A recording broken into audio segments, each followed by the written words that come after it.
दोपहर का समय था। ढाबे में कुछ ग्राहक बैठे थे। मोहन गुस्सैल स्वभाव का आदमी था, जो हमेशा ग्राहकों से झगड़ता रहता था। उसकी पत्नी चंकी काउंटर के पीछे खड़ी थी और नौकर लल्लन ग्राहकों को खाना परोस रहा था। अरे मोहन भाई, दाल में नमक कम लग रहा है। अबे यहाँ खाना खाने आए हो या जांच करने? ज्यादा होशियारी मत दिखाओ। भाई पैसे देकर खाना खा रहे हैं, थोड़ा ठीक से बना दिया करो। तेरे बाप का होटल है क्या? नहीं पसंद है तो मत खाना। ग्राहकों में हलचल मच जाती है। कुछ लोग खाना छोड़कर जाने लगते हैं। ऐसे सबको भगाते रहोगे तो ढाबा कब तक चलेगा? तू बीच में मत पड़, मैं जानता हूँ कि बिजनेस कैसे करना है। शाम का समय था। मुखिया भोला प्रसाद घर के बाहर खड़े थे। अम्बा देवी, जो कि मोहन की दादी थी, दरवाजे पर खड़ी थी। अम्बा देवी, मोहन के ढाबे पर रोज झगड़े होते रहते हैं। आज तो उसने मुझे भी डांट दिया। जानती हूँ, पर वो मेरी बात भी नहीं मानता। मैं उसे समझाने की कोशिश करूंगी। मोहन अंदर से सुन रहा होता है और बाहर आ जाता है। मुखिया जी, आपको कोई और काम नहीं बचा क्या? हर बार मेरी शिकायत लेकर चले आते हो। बेटा, ये तेरे भले के लिए कह रहा हूँ। अगर ऐसा ही चलता रहा ना तो तेरा ढाबा भी बंद हो जाएगा और इज्जत भी चली जाएगी। इज्जत की फिक्र मुझे नहीं है। पेट भरने के लिए ढाबा चला रहा हूँ। अब जाइए यहाँ से। मुखिया जी गुस्से में चले जाते हैं। अम्बा देवी मोहन की ओर देखती है और कहती है, बेटा, जुबान से कमाओगे या झगड़े से? दादी, आप भी वही पुरानी बातें लेकर बैठ गई। मैं जैसा हूँ वैसा ही रहूंगा। रात के समय मोहन और चंकी चारपाई पर बैठे थे। सुनिए, आप दिन भर ढाबे में लड़ते रहते हैं, लेकिन असली खजाना तो इस घर में छुपा हुआ है। क्या मतलब? आपके दादाजी ने एक तिजोरी में बहुत सारा सोना चांदी रखा था। दादी उसे किसी को हाथ तक नहीं लगाने देती। अरे तो फिर दादी से मांगते क्यों नहीं? क्या आपको लगता है कि वो इतनी आसानी से दे देंगी? उन्हें लगता है कि हम खर्च कर देंगे। मोहन सोच में पड़ जाता है। अगली सुबह मोहन गुस्से में दादी के पास पहुंचता है। दादी, मुझे तिजोरी की चाबी दो। क्यों? उसमें दादाजी का खजाना रखा है, जिससे मैं अपना कर्ज चुका सकता हूँ। नहीं, वो तिजोरी तुम्हारे लिए नहीं खुल सकती। तो क्या मैं हमेशा गरीबी में मरता रहूं? अगर मेहनत करोगे तो खुद का खजाना बना लोगे। दूसरों का खजाना क्यों लेना चाहते हो? आपको तो मेरी कोई फिक्र ही नहीं है, बस खुद के लिए बचा कर रखा है। मोहन गुस्से में चला जाता है। दादी उसे देखती रहती है, लेकिन कुछ नहीं कहती। दोपहर का समय था। जमींदार बलदेव सिंह अपने 2 कारिंदों के साथ मोहन के घर पर आता है। अम्बा देवी, मोहन ने घर गिरवी रख दिया है। अब मैं और इंतजार नहीं करूंगा। घर गिरवी? ये नहीं हो सकता। अगर कर्ज नहीं चुकाया तो मैं मोहन को देख लूंगा। दादी घबराकर मोहन को बुलाती है। मोहन, ये क्या कर दिया तूने? दादी, इस घर को बचाने का बस अब एक ही तरीका है। तिजोरी की चाबी दे दो। दादी गहरी सांस लेती हैं और तिजोरी खोलने के लिए कमरे में जाती हैं। दादी तिजोरी खोलती हैं। मोहन और चंकी ध्यान से देखते हैं। अंदर सिर्फ पुराने कागजात होते हैं। ये क्या मजाक है? इसमें तो सिर्फ कागज है। यही तुम्हारे दादाजी का खजाना है। मोहन गुस्से में कागजों को पलटता है और एक कागज पर नजर पड़ती है। भरता समोसा रेसिपी। हाँ? ये क्या है?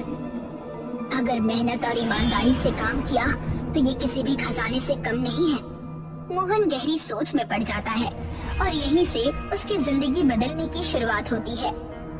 मोहन गुस्से में चारपाई पर बैठ जाता है। रेसिपी का कागज उसके हाथ में था। चंकी पास थी, लेकिन वो भी परेशान थी। ये क्या मजाक है? मैंने तिजोरी में सोने चांदी की उम्मीद की थी और इसमें सिर्फ एक समोसे की रेसिपी निकली। तो अब क्या करोगे? और क्या करूं? भूखे मरने के अलावा कोई चारा नहीं है। एक बार बनाकर देख लो, शायद ये सच में काम करे। मोहन रेसिपी का कागज फेंक देता है। चंकी उठकर चली जाती है। रात भर मोहन बेचैनी से करवटें बदलता रहता है। मोहन खाली बैठे हुए था, कोई ग्राहक नहीं आ रहा था। वो भूख से परेशान होकर रेसिपी को उठाकर पढ़ता है। अगर दादी कह रही थी कि ये किसी खजाने से कम नहीं, तो एक बार आजमा ही लेता हूँ। वो उठकर ढाबे के अंदर जाता है और बैंगन का भरता बनाने लगता है। चंकी उसे चुपचाप देख रही होती है। तुम सच में बना रहे हो? हाँ, लेकिन ये बात किसी से मत कहना, क्योंकि अगर खराब बना तो सब हंसेंगे। मोहन ने समोसे बनाए, लेकिन उनका स्वाद कुछ खास नहीं था। मोहन निराश होकर दादी के पास जाता है। दादी, आप कहती थी कि ये रेसिपी किसी खजाने से कम नहीं, लेकिन मेरे बनाए समोसे अच्छे नहीं बने। खजाना मेहनत करने वालों को ही मिलता है, सिर्फ रेसिपी पढ़ने से कोई लज्जत नहीं आ जाती। दादी उठकर रसोई में जाती है और मसालों का सही मिश्रण बनाकर मोहन को दिखाती है। समोसा सिर्फ आटे और भरावन का खेल नहीं होता, ये स्वाद और मेहनत की पहचान होती है। तो अब मुझे फिर से बनाना होगा? बिल्कुल, लेकिन इस बार दिल से बनाना। मोहन दोबारा समोसे बनाता है और इस बार स्वाद लाजवाब आता है। मोहन पहली बार अपने ग्राहकों को नए समोसे परोसता है। अरे, ये समोसा तो कमाल का है, इसमें आलू नहीं है। वाह, ऐसा समोसा तो कभी खाया ही नहीं। धीरे धीरे गांव में भरता समोसे की चर्चा होने लगती है। मोहन अपनी चारपाई पर बैठा कुछ सोच रहा था। दादी पास आती है। अब समझ आया कि असली खजाना क्या होता है। हाँ दादी, मेहनत से बड़ा कोई खजाना नहीं।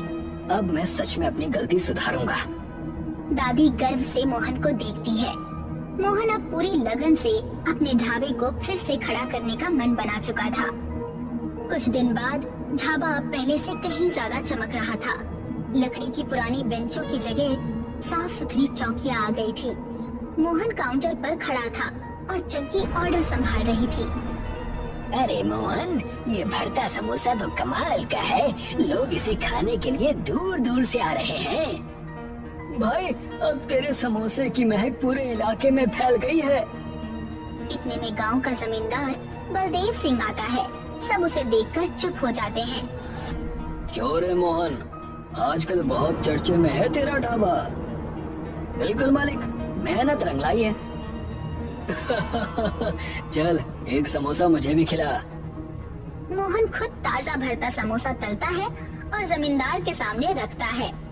बलदेव सिंह पहला निवाला लेते ही चौंक जाता है। वाह, ऐसा समोसा तो मैंने पहले कभी नहीं खाया। अब आप अपना कर्ज मुझसे वसूल सकते हैं। मैं हर महीने आपको पैसे दे दूंगा। अरे, अब कर्ज की क्या चिंता। जब तेरा समोसा इतना बढ़िया बिक रहा है तो पैसा तो अपने आप आता रहेगा। गांव वाले ताली बजाते हैं और ढाबे में खुशी का माहौल बन जाता है। मोहन अपनी दादी के पास आता है। दादी, आपने सही कहा था, असली खजाना मेहनत और ईमानदारी है। आपने जो सिखाया वही मेरी असली पूंजी निकली।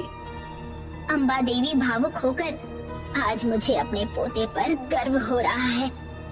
चंकी भी पास आती है। अब तो हमें भी शहर में एक और ढाबा खोल लेना चाहिए।